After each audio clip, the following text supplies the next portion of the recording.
are earth-shaking fires. A special breed of firefighter snuffs them. Specialists who blow out raging infernos with explosives and cap fountains of highly flammable oil or gas without blowing themselves up.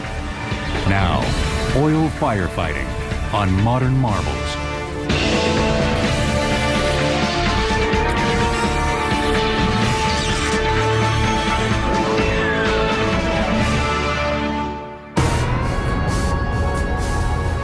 Welcome to disaster.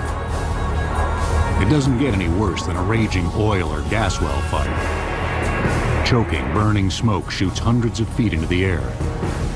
Without protection, the heat can cook a person's skin several yards from the blaze. But once it's out, it's even more dangerous. The specialists work to cap the blowing well under a shower of flammable crude. Standing beside a blowing well is like placing your head next to a jet engine, only louder. They're so loud that you put cotton and Vaseline in your ears and then you shove an earplug in behind that. Only a handful of men in the entire world are qualified to put out a fire like this. You gotta be careful nobody makes a mistake. Because it's not just jump in and do this and do that. It's a lot more to it than people think. Every well fire presents unique problems, but the basics of the job are always the same. Put out the fire and cap the blowing well.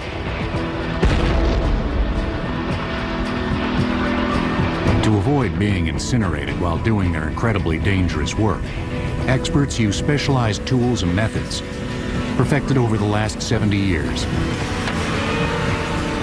First of all, you have to gain ready access, safe access for the people to do the work.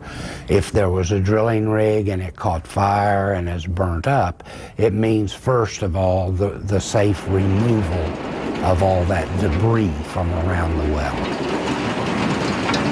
Firefighters use bulldozers to drag away the twisted wreckage of a burnt-up rig. They also use an AFI wagon, an A-frame trailer with a long boom and a hook on the end to grab debris. So we have to take it away a piece at a time, because if we do put it out, one hot piece of metal could reignite the well. Giant pumps spray a deluge of water over men and equipment, protecting them from the intense heat. This is one of our bigger pumps in our inventory. This is a 5,000 gallons per minute pump. You got the engine as your driver, the transmission, and the pump itself. Often the only thing between these firefighters and a raging inferno is a 1/8 inch piece of tin. Well, out of all the equipment we've got, from expensive to the cheapest and the smallest thing, this is probably one of the best friends you could possibly have when you're on a rig fire. It's a typical corrugated tin. There's a lot of barns built out of it, same type material. The shiny galvanized sheet metal reflects heat. Firefighters also use it to protect equipment. As long as you've got water and you've got a piece of tin, you can stand up and basically touch the fire. There are many ways a disaster like a blowing, burning well could ignite. An errant spark, lightning, or the friction of blowing debris. It can even happen before a well begins producing. When sinking a well, drillers may have encountered greater than expected pressure from the oil reservoir trapped underground, leading to the failure of surface containment equipment. When the flow of crude is uncontrolled, that's a blowout. And at any time, that combustible oil or gas can catch fire. Traditionally, one of the most effective ways to snuff a fire has been to literally blow it out using explosives. It's simply robbing it of oxygen. You place that charge just near the base of the flame where the fluid coming from the well is just becoming oxygen rich enough to burn. And it's put in a so-called shot drum, which is nothing more than either a 55-gallon or 35-gallon barrel. The technique of using explosives to blow out fires has been around since the 1920s. Today, blowout specialists occasionally still use explosives, but most prefer less destructive methods. The same water pumps firefighters use to cool themselves put out the fires too. Today, you go put 6,000 to 8,000 gallons a minute, you can extinguish just about anything with that kind of water supply in the right place. Takes a lot of the thrill out of it, but it's a little more practical, really. But the specialists also have to cap the well.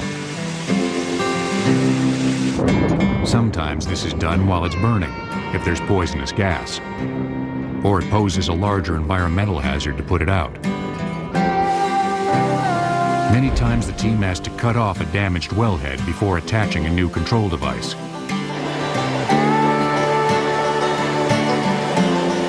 Specialists often use a tool called an abrasive jet cutter to do this job. The tool uses high-pressure water mixed with sand to sever the damaged wellhead. Next, a capping stack with several blowout preventers, or BOPs, is forced over the blowing well and secured to the pipe. BOPs are also used during drilling to control well pressure. This type of BOP uses hydraulic rams that close and seal off the hole.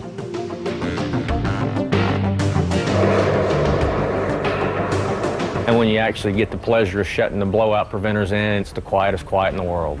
It's a very good feeling. Clearly, it's a dangerous line of work, and it always has been. Thousands of people have died fighting these fires over the past century and a half.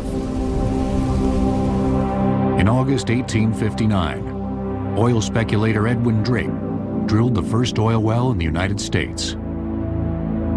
2 months later, it caught fire. Fire becomes a problem in the oil industry as soon as you bring oil to the surface. It's so combustible, and in the rush to develop, they spread oil all over everything as far as you can see, getting that oil out as fast as they can, setting the stage for serious fires anytime there's any kind of a spark. The invention of the automobile further fueled demand for petroleum exploration. Huge reserves discovered in places like Beaumont, Texas in 1901 at Spindletop ushered in the age of the gusher. A gusher occurs when drillers hit a greater than expected pocket of oil or gas, and oil shoots back up the wellbore uncontrolled. To add to the fire hazard, well owners initially stored oil in open pits before storage tanks were built. In the early fields, all the way into the 1950s, most of the fields burned, in part at least, is when they were developed. It was just almost impossible to keep this from happening. But in 1922, Cameron Iron Works invented the first effective blowout preventer, which reduced blowouts and made drilling operations safer. Fewer blowouts meant fewer fires. Conversely, if a well wasn't producing as much as the owner thought it was capable of, a specialized workman called a torpedo shooter was called in. Torpedo shooters dropped explosive nitroglycerin canisters, called torpedoes, down the well to induce flow. They would literally drop that down the well bore to fracture the rock down there, or the sand, so that it could produce more. That was an interesting group of men. I think it was once said that 2 out of 3 torpedo shooters died before they were 30 years old. It was a terribly dangerous line of work. One of those daring oil field workers was a shooter named Carl Kinley. Carl was a widower who worked in the oil fields of Central California to support his 3 children.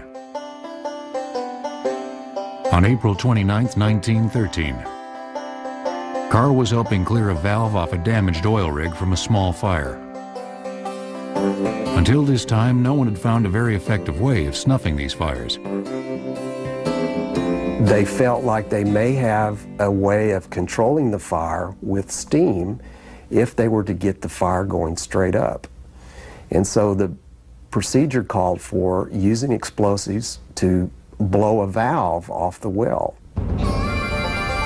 Carl loaded some nitroglycerin and carefully placed it by the rig. But when he detonated the nitro, an amazing thing happened. The fire went out. Moments later, the oil reignited. No one thought much of the fire having gone out, except for Carl's oldest son, Myron, who was standing nearby. 14-year-old Myron Kinley knew he had just witnessed something important. Little did he know, he'd seen the birth of a multi-million-dollar industry he'd soon help create. In the late 19th century, the main product of petroleum oil was kerosene, which competed with whale oil as the prime source of illumination. Oil firefighting will return on Modern Marvels.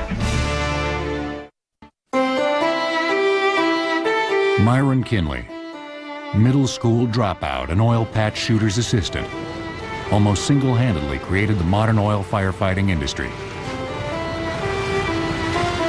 The concept simmered in his mind after he witnessed his father inadvertently blow out a well fire using explosives. But it didn't happen overnight.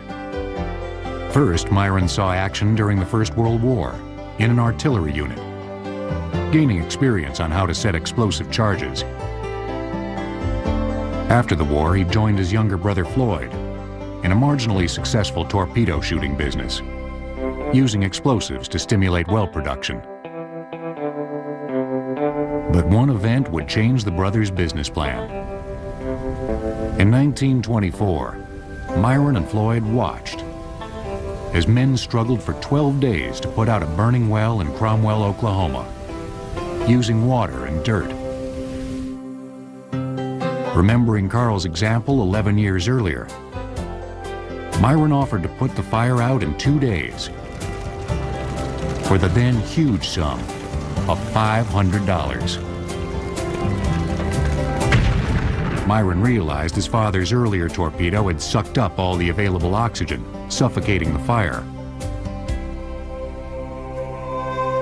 If Myron could just build a big enough torpedo, he could blow out the Cromwell fire and prevent it from immediately reigniting. The well owner agreed to the deal without expecting the crazy notion to work. But Myron proved his theory with a terrific explosion. At that moment, he knew he'd created his new line of work.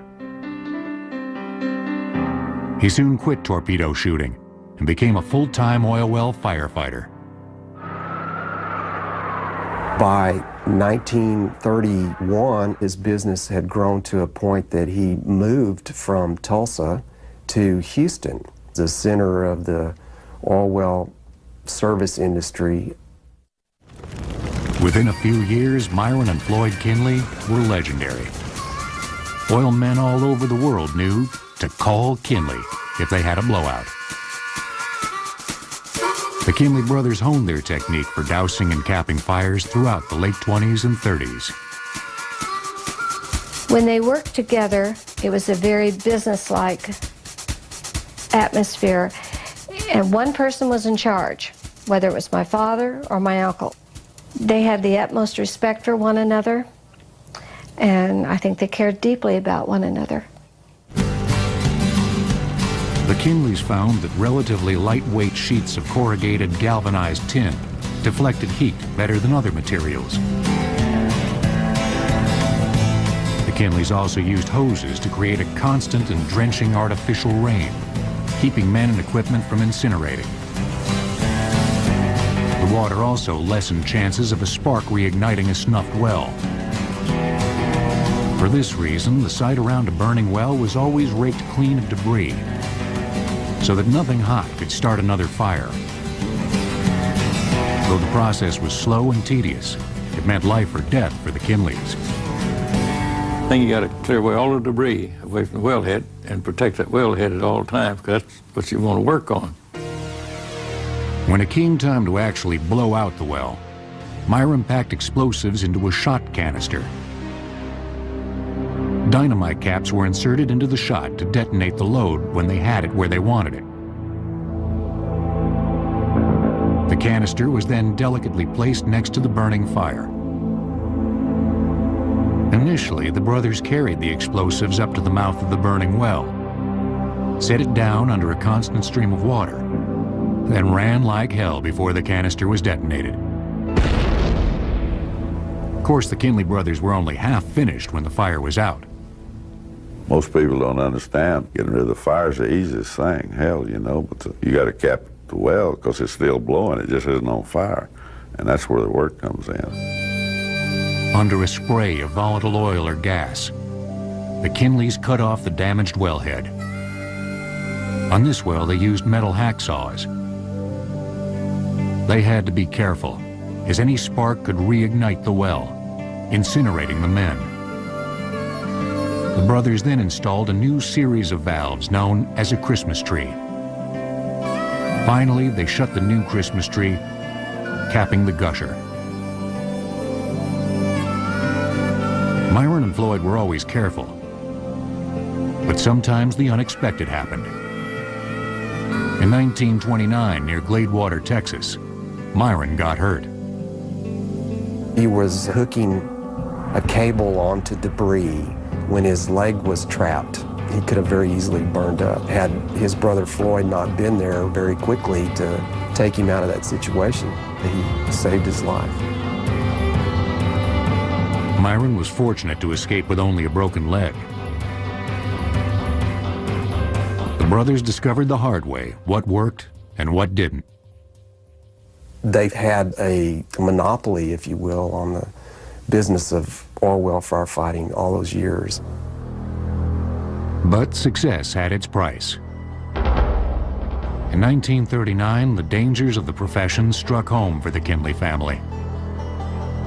Oh, his brother, Floyd, got killed out in South Texas somewhere, backing off some drill pipe, and it come loose, and that's what hit him in the head, I think, killed him. Myron was battling another fire, too far away to save Floyd, the way Floyd had saved him years earlier. It was a terrible tragedy to the whole family. Floyd and Myron were very close. It was a terrible thing. Myron's wife had the sad task of telling Floyd's wife the news. After dinner, I was sent out with someone to go to a movie so that Aunt Marguerite would be there. The house would be quiet. Mother took that way of telling Aunt Marguerite about the loss of her husband.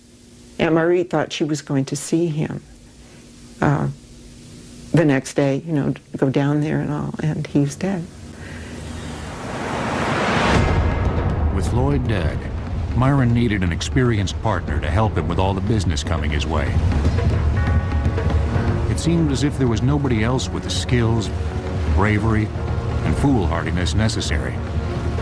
That is, until the greatest oil well firefighter who ever lived walked into Myron Kinley's office looking for a job. In 1931, Myron Kinley battled an oil well fire in Romania that had burned for more than 2 years. Myron capped the well within 3 months, capturing international attention. Oil firefighting will return on Modern Marvels. Throughout the late 1930s and 1940s, Myron Kinley continued to use his tried and true methods to put oil fires out, with modest technological advances. The introduction of heavy-duty Caterpillar tractors sped debris clearing considerably. In conjunction, Myron modified a logging trailer, known as an Athey wagon, to suit his needs. The Athey wagon was important in the history of the profession because it allowed the well control experts to place the charge exactly where it needed to be placed. And an Athey wagon is simply a big, large boom that can be backed into the fire, and it can be raised and lowered and manipulated into exactly the right spot. Athy wagons could also drag away debris. It's a tool still used today. This wagon is ready for transport. You see the A leg, we call it, on top. It folds up vertically when it's in use. We have a series of block and tackle that have a 1-inch cable that goes to the drum or winch of a bulldozer. That conveys this boom up and down. Despite these advances, putting out oil well fires was still an extremely dangerous way to make a living in the late 1930s. No one knew this better than Myron Kinley. Myron was working on an oil well fire near Baytown, Texas. He was loading his shot canister full of explosives in preparation of being able to shoot the fire out, and the canister prematurely went off.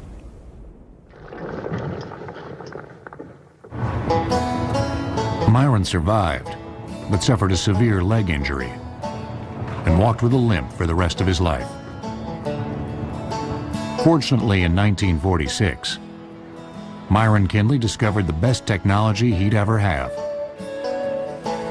A 5-foot 6-inch Houston-born redhead named Paul "Red" Adair. 31-year-old Adair fought in Europe during the Second World War with an explosives unit. We picked up a little more knowledge with different shape charges and the schooling you went through in bomb disposal. So it helped me in fighting fires too. Red discovered he could actually shape a charge or direct the charge for a more efficient explosion or shot. In that drum, you've got, say, 250 pounds of dynamite. You need to put the caps in a proper place so that the explosion will be directed in the direction that you want it to go. You don't put the deal in the middle and just blow it up. Myron saw as they worked together that Red had an instinct, a talent for explosives. There's an art in handling explosives, a different way you have to use it.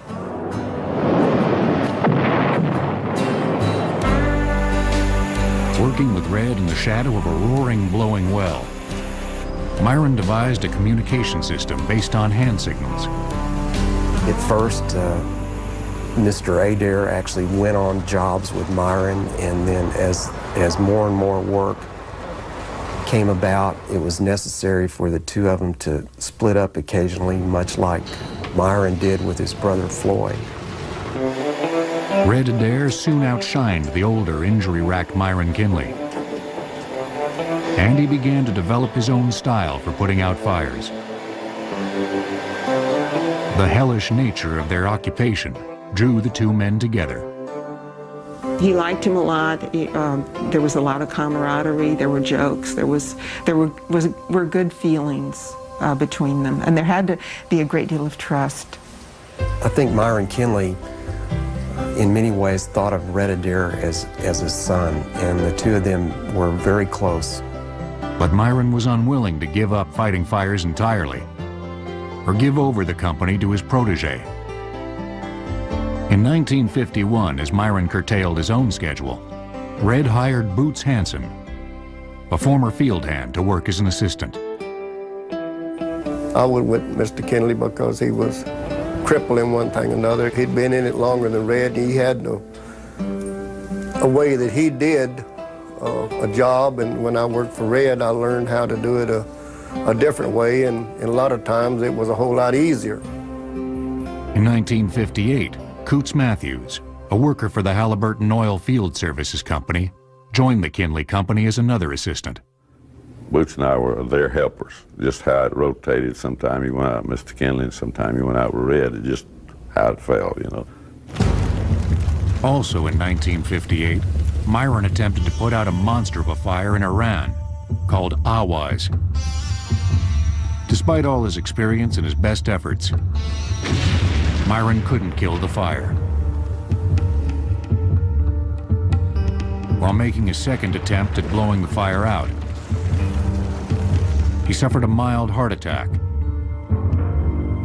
Physically and emotionally exhausted, 62-year-old Myron called for Red back in Texas for help. And he came up to me and said, "I think we met our match." I said, oh no, we can get it. So we built up a big horseshoe-shaped charge. Red crafted a charge in the shape of a horseshoe to fit around the mouth of the well. He had 5 failures, then success. Boy, and he was happy. Got it this time. Boots and I capped it. Despite his heart attack in Iran, Myron was still not ready to retire. But Red Adair was ready to move on. In 1959, Red abruptly left the M.M. Kinley Company and formed his own oil firefighting company, taking Boots Hansen with him. Coots Matthews followed within a year. For the first time, the Kinley Company had real competition. 2 legitimate oil firefighting companies now competed for business. I think my father was disappointed and hurt, perhaps, not so much that Red left the company, because I think that was inevitable. But I think it was somehow something happened in the way it was done that hurt my father. I think he wished him well, and once it was over, I think it was all right with him. Myron Kinley, the man who almost single-handedly created the methods and techniques for fighting oil well fires, continued fighting fires on his own. He finally retired in 1962 at age 66. Myron spent his remaining years developing well service tools. Red Adair spent his time becoming the most famous oil well firefighter who ever lived, putting out the biggest oil well fires the world had ever seen.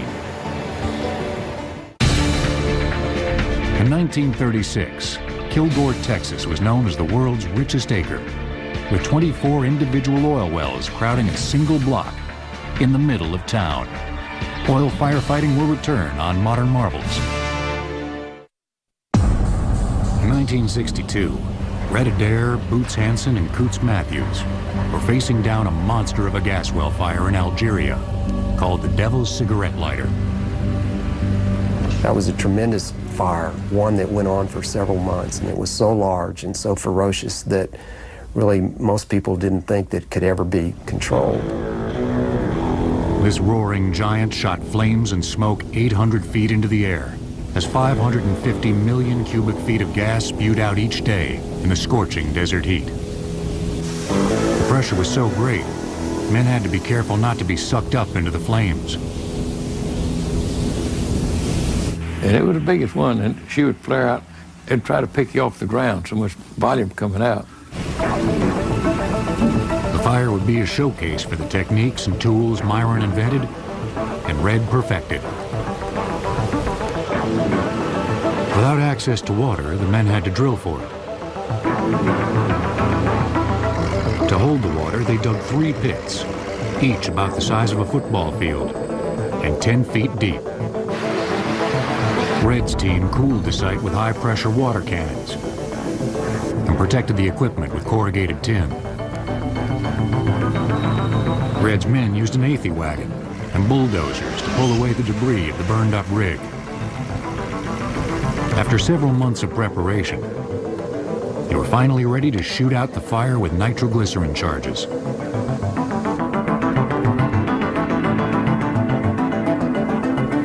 We shot out 750 pounds of 100% glycerin. Now that the well was no longer burning, the men attempted to cap it. Red employed a sand line cutter, a tool he had been using for several years. The sand line cutter was a sand resin-coated cable looped around the wellhead. Winches on opposite sides pulled the cable back and forth, cutting the wellhead off like a bandsaw.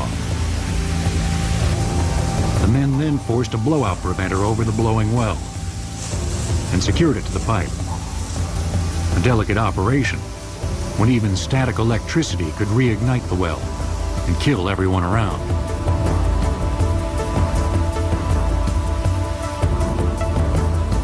Finally, after 6 months, the Devil's Cigarette Lighter stopped roaring. The amazing feat captured the world's attention and propelled Red Adair to international celebrity. Red made television appearances, and Hollywood even produced the movie, Hellfighters, starring John Wayne, which was loosely based on Red's life.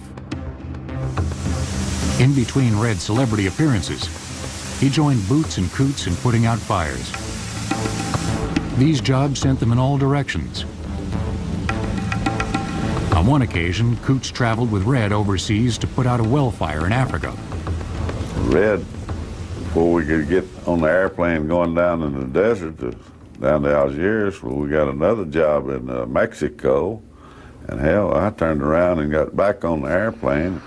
But when he landed in New York, Coots learned that the fire in Mexico had gone out, and he wasn't needed anymore.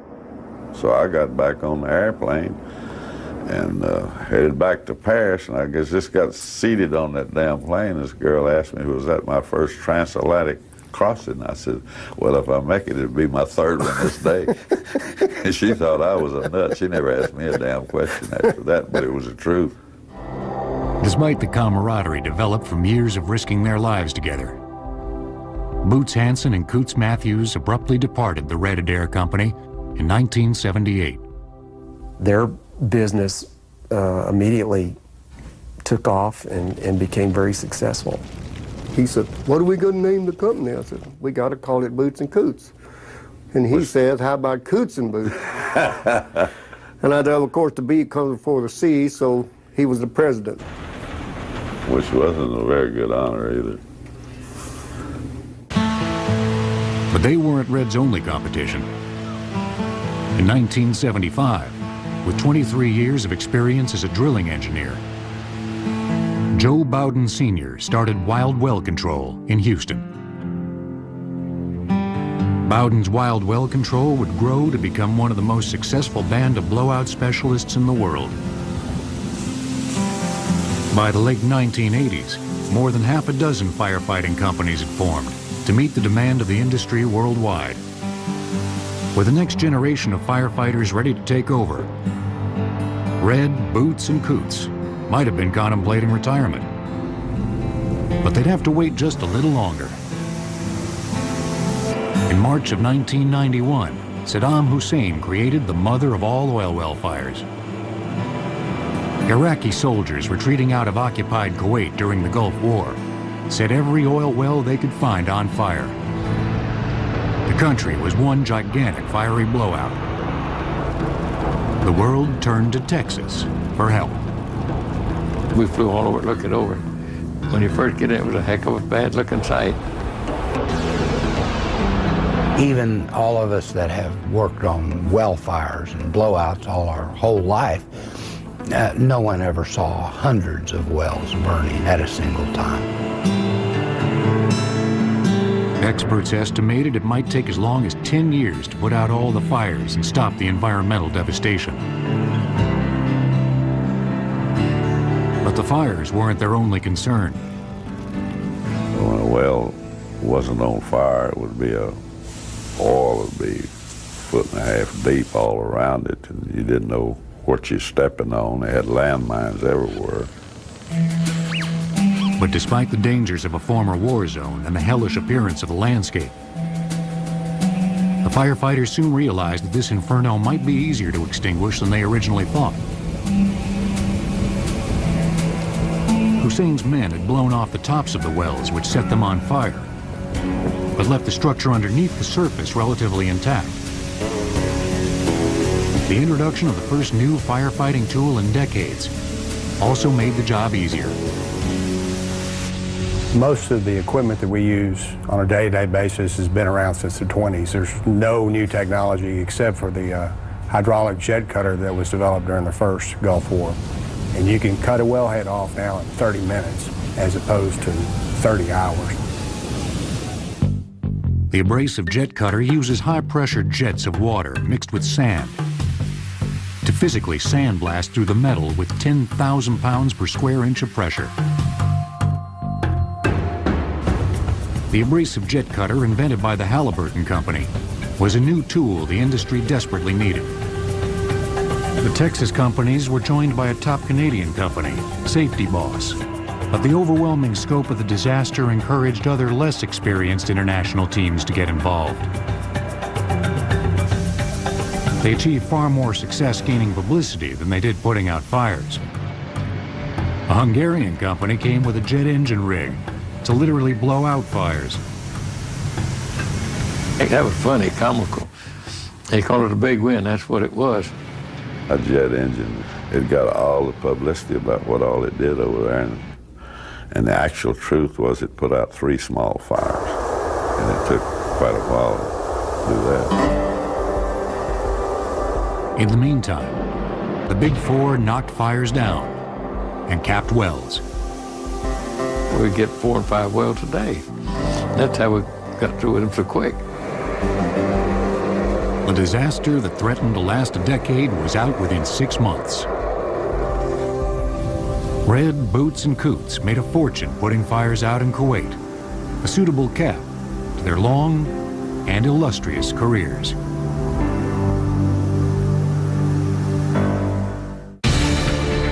The Safety Boss, Wild Well Control, Red Adair, and Boots and Coots companies snuffed 67% of the 750 fires in Kuwait. Oil firefighting will return on Modern Marvels. Beaumont, Texas. These firefighters are at the opposite end of the petroleum business. Not at a well, but at a processing unit. A huge explosion has ripped open a local refinery. The resulting fire threatens to destroy the rest of the plant. They've got a 1-2 punch to knock this fire out. First, they hit the inferno with water and foam. Then apply a purple punch of dry chemical. Within minutes, the fire's out. It may take you 6 or 8 hours to rig up, but when you attacked it, it's over quick or you're doing something wrong. Fortunately, this refinery fire is just a simulation. It's being conducted at the Center for Industrial Fire and Hazardous Materials Training at Beaumont's Lamar University. Here, a different breed of firefighter learns how to put out a different type of fire. In an industrial situation, firefighters could face both a pressure fire, a liquid fire in motion, sometimes under pressure, and a static fire, such as a tank fire. Fortunately, these guys are learning from one of the best. Dwight Williams, of Williams Fire and Hazard Control. There's been a couple of fires that I said, you're either going to kill me or I'm going to kill you. And it's come to that. Dwight's been fighting fire since the 1970s. His specialty is killing storage tank fires, the biggest ones on record. One of the most dangerous events Dwight may face during a storage tank fire is the possibility of a boilover. During a torrential storm, the weight of rainwater can sometimes cause a floating roof to fail, exposing the oil inside. A boilover may occur when a crude oil storage tank burns out of control for hours. The boiling oil on top creates a hot thermal wave, which sinks and reaches a layer of water near the bottom of the tank, essentially causing a steam explosion. So rather than the fuel burning inside the walls of the tank on the surface of the fluid, it will cause that to basically erupt and expel or eject all of the fuel that's in there all over everything, and then generally involves many more because there are lots and lots of storage tanks near each other. The objective is to put the fire out before a boilover occurs. To do that, Williams Fire has developed a host of tools and techniques. The best protective clothing that you can buy is distance. We like to kill fires long distance. We like to do it with the artillery. These are Williams' big guns, trailer-mounted water cannons, or monitors, capable of delivering up to 6,000 gallons of water per minute. The nozzle and monitor package itself is on a quick action package where we can move it vertically with just one person, and it'll go 360 degrees around. We mix foam here at the nozzle with the water, make a foam solution, deliver it as a finished foam. It's got the ability to flow 1,000 through 6,000 gallons per minute, and it's portable. The foam concentrate contains a detergent-like hydrocarbon surfactant. When it lands, it actually runs across the surface of the flammable liquid fire. It blankets that flammable liquid fire to the point where it suppresses vapor and occludes the oxygen, so we don't get that vapor-air mixture and have a continuance of burning. Once we eliminate the oxygen from the surface of that fire and suppress the vapors, the fire goes out. Besides foam, Williams Fire also uses a dry chemical called PKW for the final punch. The dry chemical temporarily interrupts the chain reaction of the combustion process of a fire. It has a purple dye, so firefighters can easily see it in the stream of water. This is PKW, the dry chemical of choice for Williams Fire and Hazard Control. We use it whenever we need a chemical to eliminate a pressure fire. This is a very fine powder. It's introduced through our hydrochem nozzle into our foam stream to eliminate that chemical chain reaction. Firefighters shoot both foam and dry chemical through the high-pressure water cannons. But killing many fires requires hand-to-hand combat. If this is their heavy artillery, then this is their bayonet. The water foam solution comes in here, and it goes out here, around this little pipe. The valve for it is marked water foam. And you open it first, and you start knocking the fire down. Once the fire gets knocked down, you visualize exactly where your pressure fires are. As you get ready to shoot them out, you simply pop them and shoot them out. In the early days, firefighters often couldn't stop storage tank fires, and they burned to exhaustion. Before specialists, thousands of firefighters working for the refineries dealt with those dangerous fires in the course of their normal jobs, without notoriety or lots of money. When I was growing up in Port Neches, Texas, my father got a job as a fireman. When you'd hear those sirens, you'd know something had occurred. And my first thought would be, okay, will my dad make it through this? And my second thought would be, are any of my friends' fathers involved? Because in our schools, all the fathers worked in the refinery, so there would always be a couple of fathers missing who had been killed in refinery explosions. In the 20th century, several innovations helped decrease the chances of fire, including separating the refinery from the storage tanks. Also, the introduction of floating roofs, which went up and down with the level of product inside, kept explosive vapors from accumulating.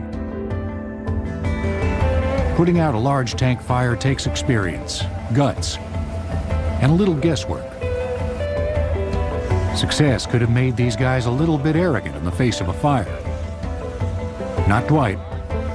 He has plenty of respect for it and knows when it's time to get back. There's nothing exciting about going to meet your maker a little prematurely.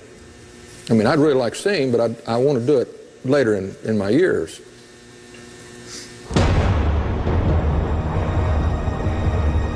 Whether it's well fires or refinery fires, the firefighters who put out these infernos are like none other. Sure, they use modern tools and technologies, but there's also a little something extra. Part intuition, part bravery, and a bit of Texas bravado. Given half a chance, these guys could probably put out hell itself.